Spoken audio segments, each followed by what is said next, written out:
Bayangin lu tinggal di negara yang setiap hari ada uang suapnya di mana-mana. Inilah Georgia sebelum 2003. Korupsi bukan sekadar masalah, tapi sudah jadi kebiasaan. Tapi rakyat Georgia sudah muak. Tahun 2003, mereka turun ke jalan dalam revolusi mawar, menggulingkan rezim lama, dan memilih Mikhail Saakashvili sebagai presiden baru. Dan misinya cuma satu, membasmi korupsi dari akarnya. Langkah pertama, pecat semua polisi.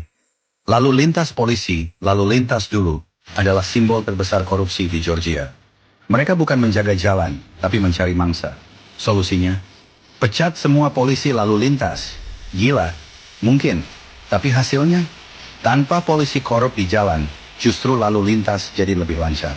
Setelah itu Georgia merekrut polisi baru, lebih muda, lebih terlatih, dan diberi gaji yang layak. Kini, polisi yang dulu ditakuti, berubah jadi salah satu lembaga paling dipercaya rakyat. Langkah kedua, reformasi total birokrasi.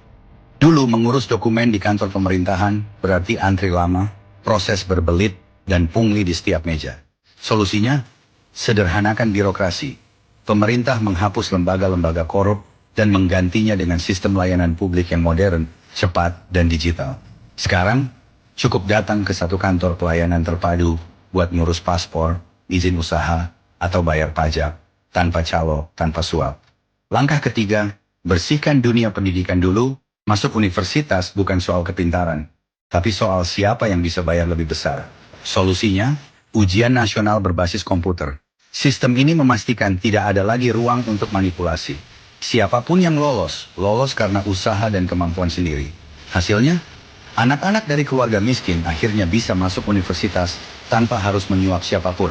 Hasilnya, dalam beberapa tahun Georgia berubah total. Polisi yang dulu ditakuti, kini dihormati. Birokrasi yang lambat dan korup, kini cepat dan transparan. Bisnis berkembang tanpa harus bayar suap. Georgia dulu adalah contoh buruk dari korupsi ekstrem. Tapi sekarang, Georgia adalah bukti bahwa korupsi bisa diberantas jika ada keberanian dan tindakan nyata. Dan pertanyaannya sekarang, jika Georgia bisa, kenapa negara lain tidak?